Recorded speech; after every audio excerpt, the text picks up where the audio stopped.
Hello everyone, my name is Amy Muriongi of SK Insurance Agency and welcome to SK Talks. Today's topic will be on generational wealth. Today's conversation is one that many African families need to hear. Across generations, we have seen families build businesses, buy land, create wealth, but when it comes to transferring it, somehow it disappears. How do wealthy families globally preserve wealth for decades, even centuries, while many African families struggle with succession, there's conflict, there's poor planning, and then the sudden loss of the main founder, everything goes into a mess. Today, we unpack the concept of family offices, generational wealth, succession planning, and the strategic role life insurance plays in protecting African families and enterprises. It's my pleasure to welcome Tonny Mugisha to the studio. Tonny is from Uganda. Tonny is a father, he's a husband, a father of four, right? Yes. A husband, a certified financial planner. I know you specialize in family offices and have been able to set up to 290 family offices, Yes. right? Yes. And they span over 30 nationalities. Yes. Okay, that's a lot. So welcome to the studio, Tonny. Let's unpack family offices. Thank you so much, Amy. It's always a pleasure being part of your podcast and great stuff you're doing. Thank you. And I'm looking forward to see how best probably we can unpack the family office concept to your viewers today. Thank you. Many people hear the term family office and assume it's for billionaires. In simple terms, Tonny, what is a family office and why should African families start paying attention to it?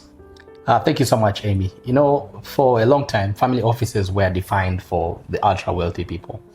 And in fact, in some markets, the bare minimum you would probably need to set up a family office was about $5 million. Now, that has changed over a period of time because with the changing dynamics, again, the biggest question is, do I have to wait to get $5 million under management to be able to create a family office? Mm-hmm. Now, some African countries have actually taken that to different thresholds. But to be realistic, I'll probably recommend any family that has been able to grow assets over $1 million, and that we can convert. I think in Kenya shillings, that's about what? 1.3 billion? Yeah. In Uganda's context, that's about 3.5 billion. And when we mean assets under management, that means real value of money under management. But let me take you back to the family office. So a family office is a structure that a family creates first and foremost to make sure it can preserve what it has been able to create, be able to transfer it to benefit the other generations or what we call the other beneficiaries as the family continues to grow. So those structures can be designed in different ways depending on the family dynamics. So in a layman's language, this is a small structure set up by a family to make sure it can preserve what it has been able to create and be able to pass it on to the rising generations. Okay, so why do African families build successfully, yet succession, there's a problem, you know, they struggle with preservation beyond maybe 2 or 3 generations. Like after that, it's gone. Yes. Well, again, what with the number of African families, and I think not only African families, but also when you look at the Asian families as well, the biggest challenge we have in the structure of wealth, there are about 4 stages. The first stage is wealth creation. And every single African family has, in one way or the other, has been very intentional in creating the wealth, which I must say in the entire 4 stages, African families, we focused on 2. And because we focused on 2, that's why that challenge happens. So the 4 stages are: first is wealth creation. Then after that, there's wealth protection. After that, there is wealth accumulation, because you need to protect first, then to accumulate. And then last is wealth transfer. Now, for you to be able to have a complete transfer of generational wealth, the 4 stages have to happen. Now, the biggest challenge we have is most African families do not actually follow the entire 4 stages. They do the wealth creation, they jump the protection, and then do the accumulation and leave it at that. So then what happens? Then the families, the next generation, all the beneficiaries have to start all over again because you haven't protected and also you haven't transferred. So we are stuck because we don't have structures, we lack succession planning, and of course, family conflict. But that will come if protection was not done properly, I suppose. Well, so each of the 4 stages has different activities that actually do happen. And for you to appreciate, and the biggest challenge for African families, don't use professionals because they assume this will self-execute. You know, most times, especially if you look at East and Sub-Saharan Africa, most times, or the majority of what we call the ultra high net worth, all the high net worth individuals are first-time wealth creators. So there's also a very big gap because being first-time wealth creators, they've not found any specific structures to be able to guide them. Again, some have taken the initiative to say, okay, fine, we are happy to explore what's available. But majority of the first-time wealth creators do not actually look for professionals to guide them on that process. So for the entire 4 stages, there are different activities because for you to acknowledge that I'm at this stage, you must have structure. And if you don't have the structure, you can't tell whether I'm at the wealth creation stage or I'm at the wealth protection, or maybe right now I need to accumulate and maybe I need to start to have a discussion of wealth transfer. In most cases, we always recommend to our clients and all the family offices that all these 4 stages need to happen concurrently. I feel like this is heavy. I feel that's the creator of the wealth, okay? What we lack is execution. I've just learned that it's so easy to know what to do, but it's very hard because you have to be intentional in actually being, deliberate with putting these structures in place. People know what to do, but you kind of put it off or don't put it off. And like you're saying, you take a shortcut here, take a shortcut there, because you think whatever you've done should be enough. Yes. But once you're gone, you're gone, right? Whatever plans you had in your head went with you. Yes. Wow. So what does true generational wealth actually look like beyond land, businesses, and money? I think maybe that's something you've already kind of spoken about, because it means all the 4 stages need to be centered. So for someone who's starting out, somebody who's listening to us, Tony, somebody who's not yet hit $1 million, how are we going to talk to this person who, in their own right, they're building generational wealth? They've been able to break some generational barriers to accumulate something, to grow something. What would be your advice? So that we don't also put away people who are trying, families that are trying. What would you say to that person? So I think I'll first address that from your perspective of what's true generational wealth. Away from the money, the businesses. Because when we're structuring these family offices, we look at 3 categories. So we look at what we call the financial assets, which include money, businesses, stocks, property, which we call financial assets. So these are tangible in most cases. And then we have other 2 categories, which are very, very vital, because unless you start to pay attention to those 2, in most cases, there's no true generational wealth. So we have what we call the intellectual assets. And intellectual assets are things like education, experiences, expertise, skill sets. And then we also have what we call the human assets, because when we talk about generational wealth, in there, the most critical part are the human assets. And apart the fact that you're part of a family, you're an asset to the family. So what family offices actually look at, they actually ask, how do we transfer the 3 assets? How do we transfer the financial assets, which are tangible, but then how would we transfer the human assets and the intellectual assets? A combination of these 3 is what we call generational wealth. And in terms of generational wealth, there are 2 words. There's generation and then there's wealth. So the wealth is a combination of the 3, but generational means, I'm sure you know that we have 6 generations right now, all the way to, they're called Gen Alphas. So all those generations. Gen Betas. Interesting. So we need to pay attention that as we are doing generations, as we're doing generational wealth, we are moving wealth, but also we are making sure to go through the different generations. But as we are transferring that, we are transferring not only the financial assets, we are transferring the human assets, also the intellectual assets. Now, once we've been able to perceive that, of course, the biggest question is, how do we then accumulate all these three assets? Each and every one of us, Amy, has something to give. And it's a good question where you say that. So what do we do for families that have not been able to accumulate a significant amount of money? Because again, a family office only makes sense once you've been able to pass that threshold. That doesn't mean that if you haven't hit that threshold, you can't do anything. There are simple structures you're able to put in place. Simple things like, depending on my dynamics, am I first and foremost speaking to professionals to give me a perspective on how I should best structure my family or my estate? If I'm actually having conversations with them, I should make sure I have a will, because none of us has a guarantee on time. Am I going to use a trust or am I going to use a holding company? That varies depending on your family dynamics. Which assets do I need to hold? Which ones are legacy assets? Which ones are not legacy assets? So that conversation you need to have with the profession to give a perspective. You see, as professionals, our major role is to give you options. When we give you options, it becomes easy for you to make a selection. And once you've been able to start having such conversations, because I'll tell you, Amy, that most wealth creators struggle a lot in terms of who to have such conversations with. Can they have them with their lawyers? Can they have them with their friends? Can they have them with business colleagues? All these cannot actually give you a perspective. Only financial planners are able to give you a perspective, of course, in line with your legal representative as well, because different structures may vary from one person to another. But you need to start somewhere.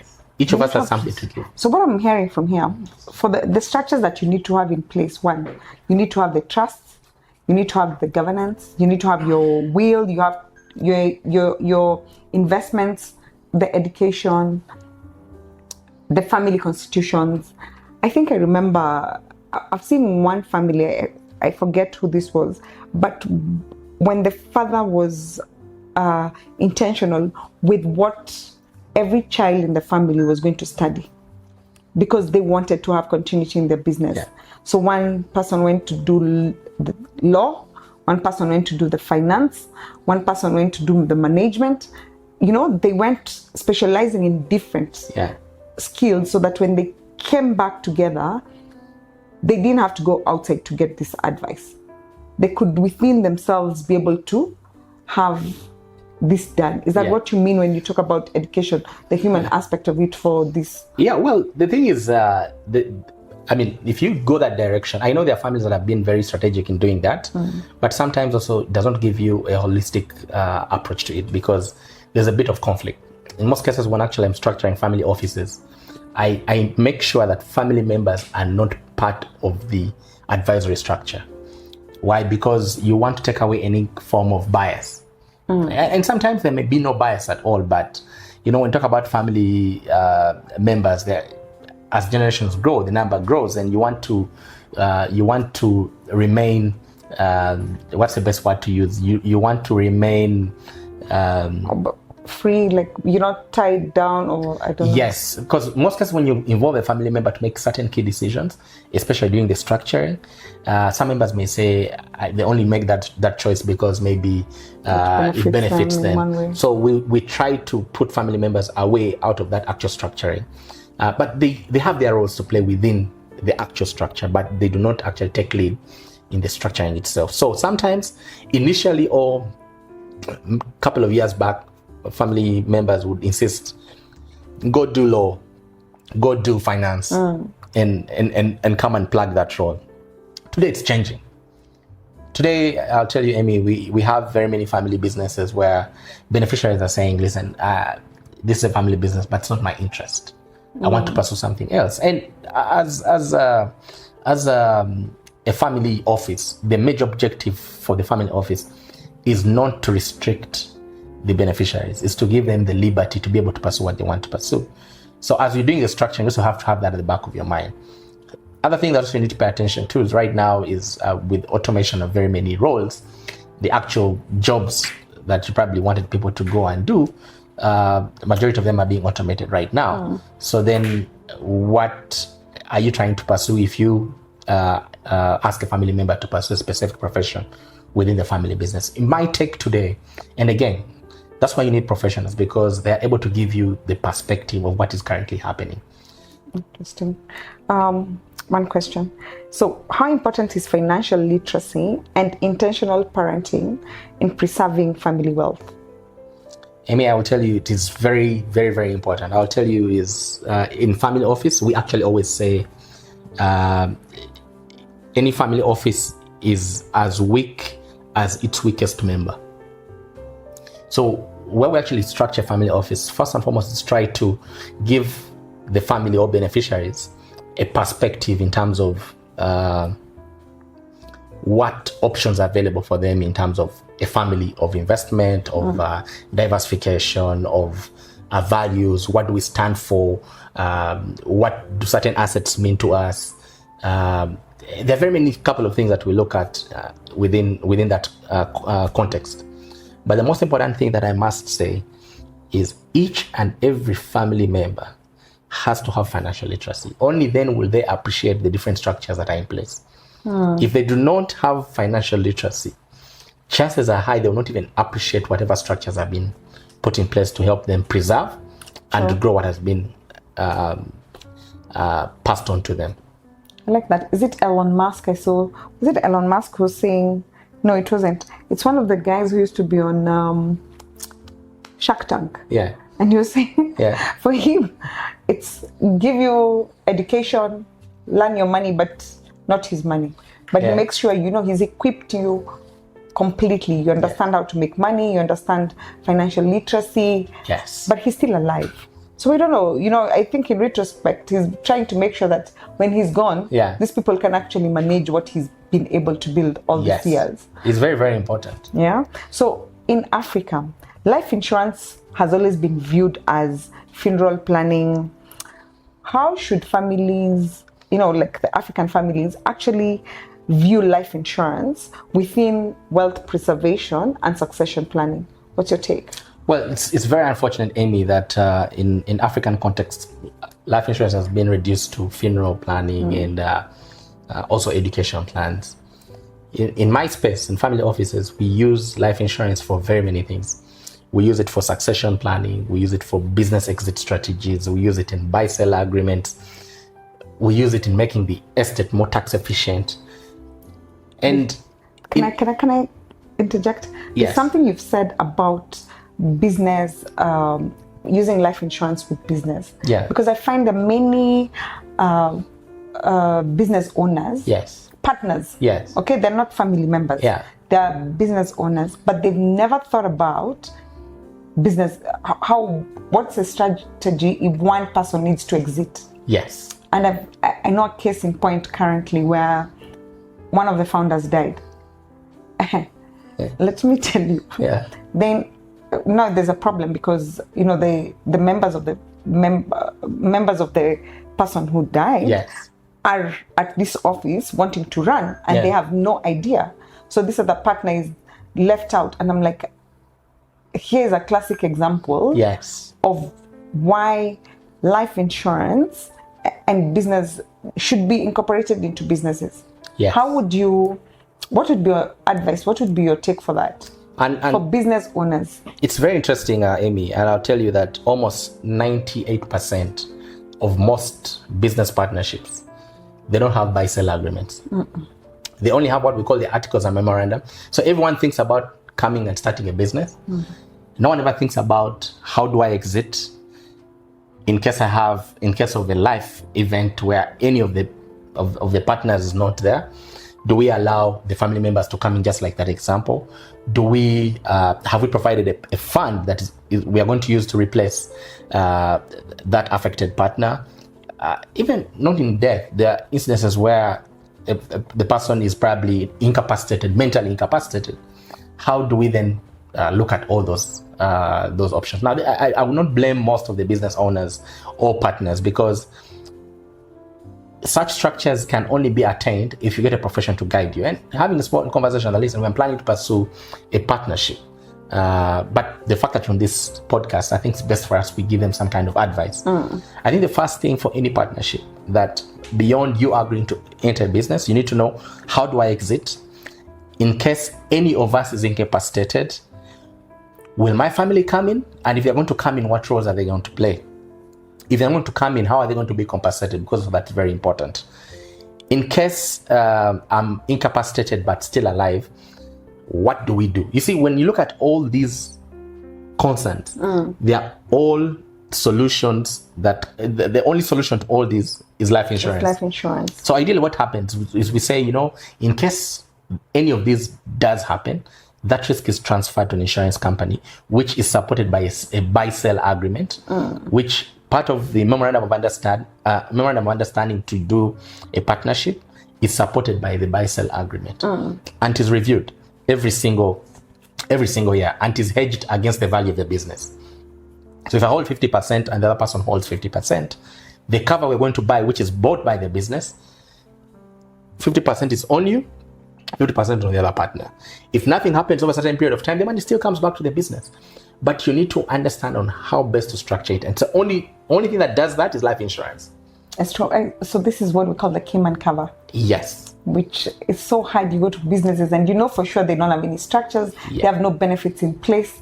And you sit there and they're still thinking insurance is a scam and you need to go and there's nothing you can tell us. We've made all this money. Yeah. So I think it's so important that people understand, if your blood, sweat and tears, you work every day for this company. Yes. Right? You've taken up loans, you've had sleepless nights, you don't even get to see your family as often because you're trying to build something that would benefit them. Yeah. But you miss out protection. You literally you might as well just stop now. Yeah, no, the thing is, if your business can pay power bills, it can pay all other expenses. The bare minimum should at least be able to pay for your life insurance. True. But the most important thing is, how do you structure it? I think that's where we get an issue on how do we structure it. Yes. Who then owns that policy? Yes. Is it the company or is it the individual? Like, who does it belong to? Yeah. I think that's where there's a bit of a gray area for many people. Yeah. Right? So understanding and trying to tell businesses, this is a Cayman cover, so it belongs to the company. The company is paying for these premiums. So it belongs to the company. Now it's in your understanding within your engagement as business partners, what would be paid where.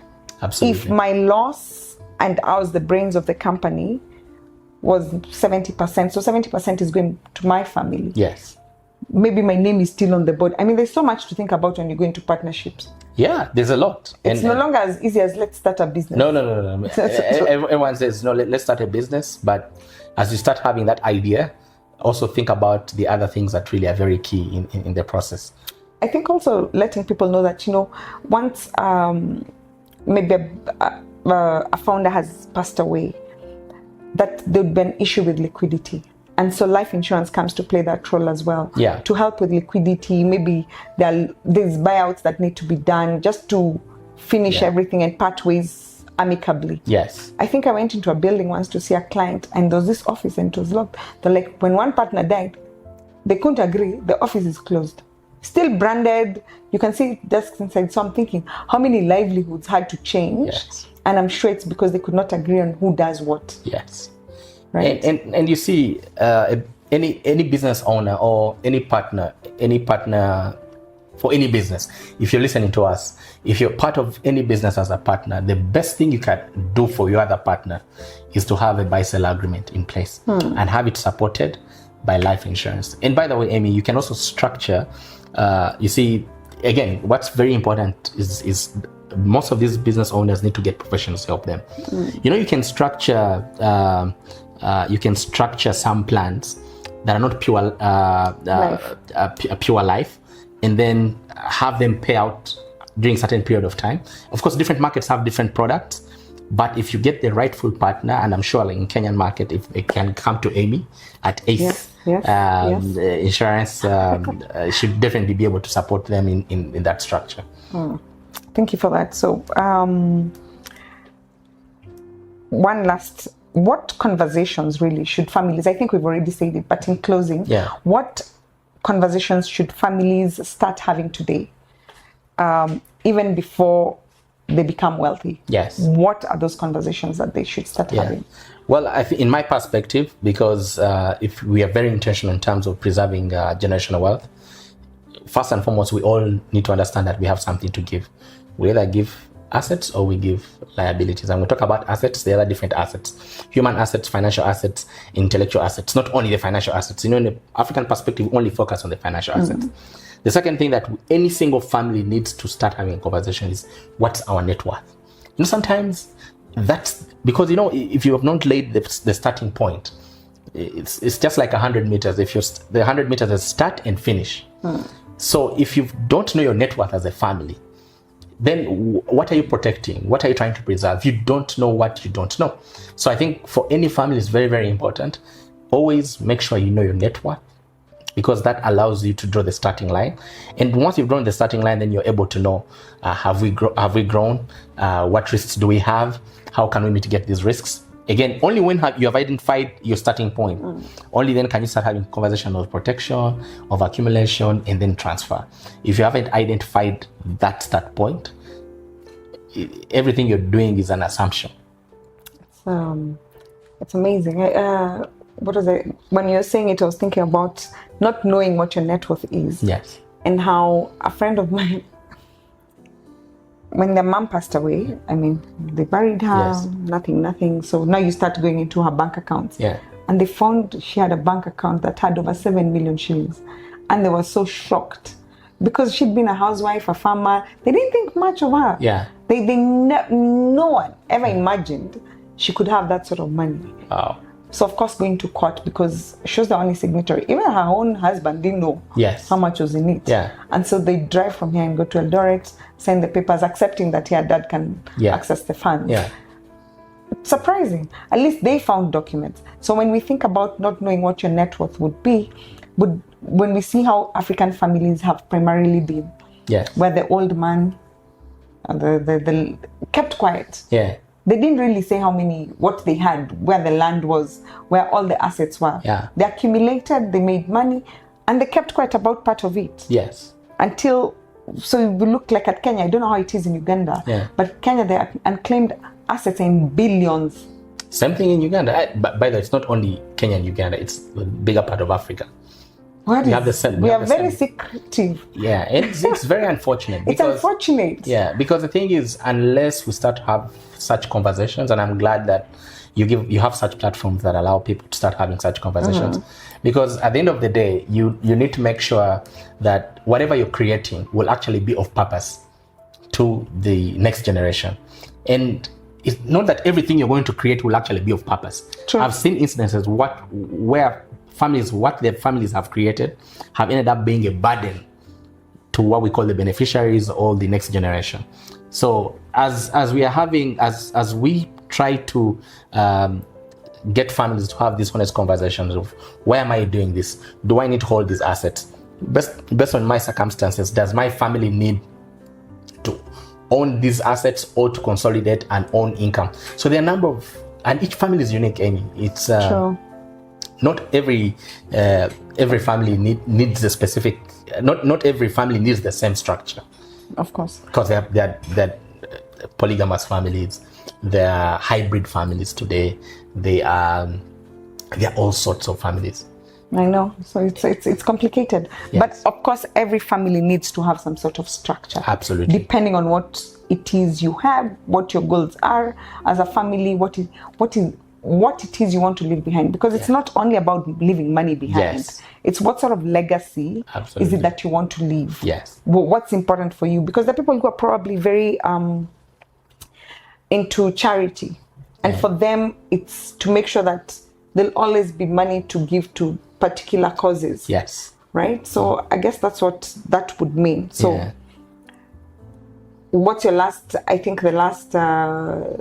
how do you want to close this conversation? Well, I think for me is the very interesting statistic that I recently got to have access to.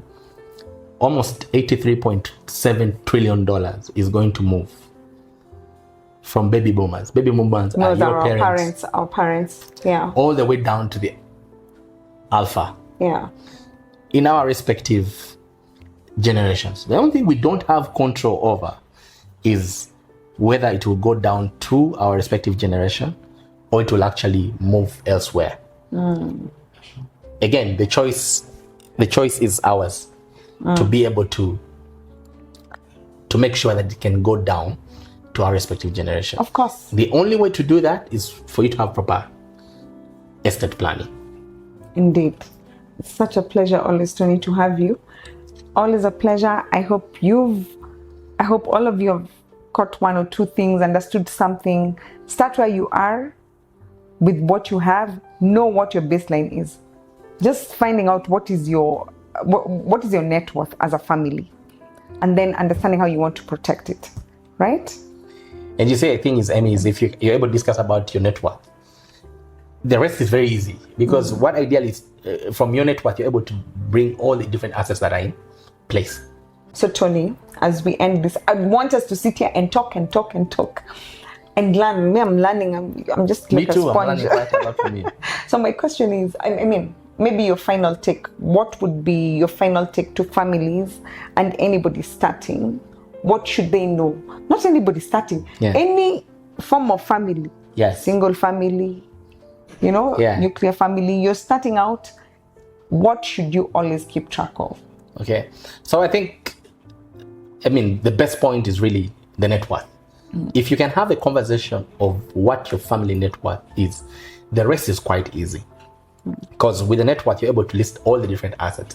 And the bit about it is it allows you to examine those assets, whether they align properly in terms of what the family wants to pursue. Once you've been able to do that, I think that is almost 30% of the entire process, because then it's easy for you to interrogate, to ask, and use professionals as well. Because in most cases, you can't actually self-execute these things. You can't sit as husband and wife, or husband and wife and children and structure this, because you actually need a third party. In most cases, I recommend a financial advisor or a financial planner and a lawyer, because you need the two to be able to have a candid conversation. Their role is to give you options. Your family role is to choose what will work for you. The thing is, you cannot afford to do nothing, because the cost is someone will pay the price. In most cases, very, very expensive. Yeah. So I would recommend that as a family, first things first, ascertain what your net worth is. Once you've been able to ascertain that, get professionals around you to be able to give you perspectives and give you some sort of guidance. And in financial planning, you can't sit down and fix everything in one single meeting. It has to be a continuous conversation. And with changing dynamics, changing options, changing asset classes.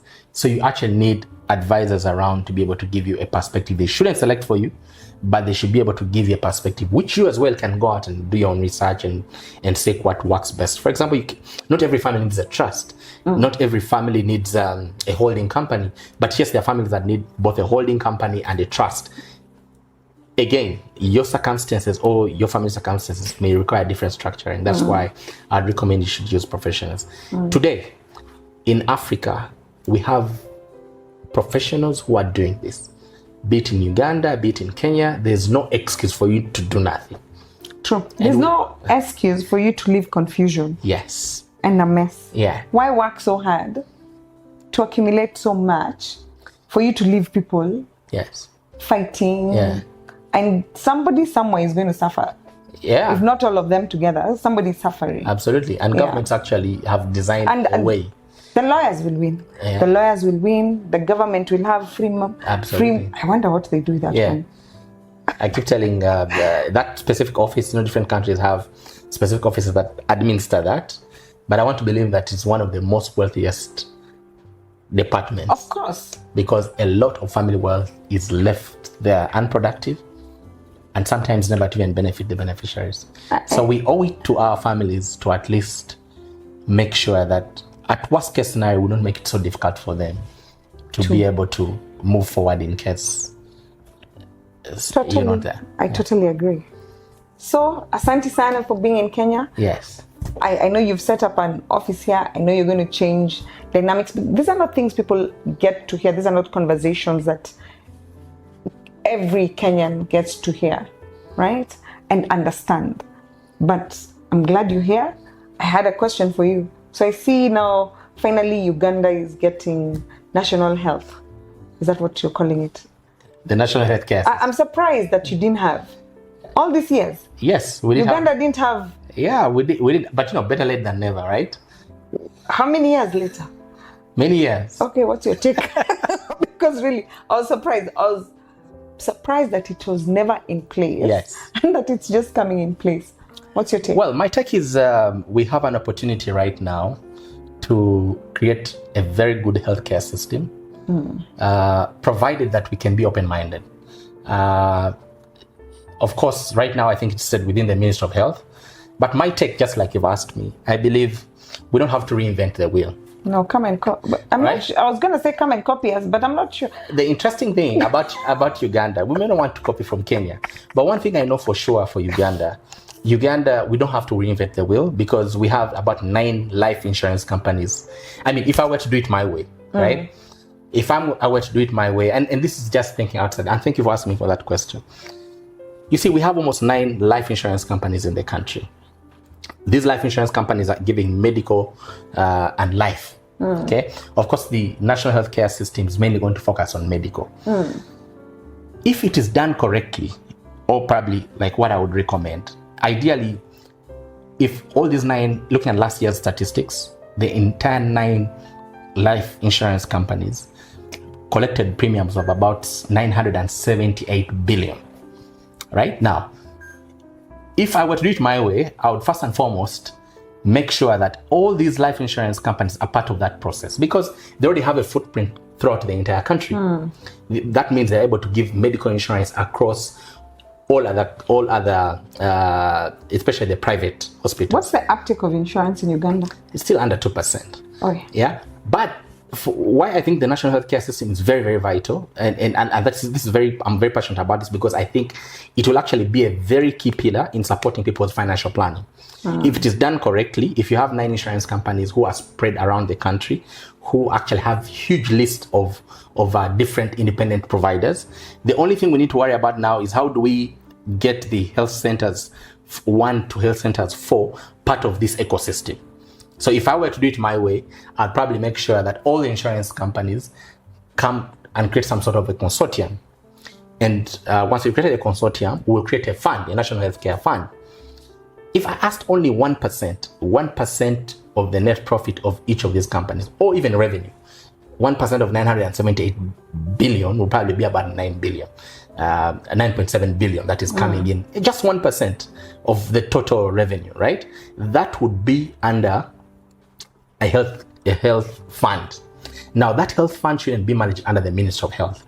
That health fund should be managed under the regulator, who's IRA, because IRA is already regulating all these other insurance companies. If that fund goes in there and 1% of that revenue goes into a fund that is managed by the regulator, it means, as part of the law, you can even say that any insurance company that comes into the market automatically has to be part of the consortium.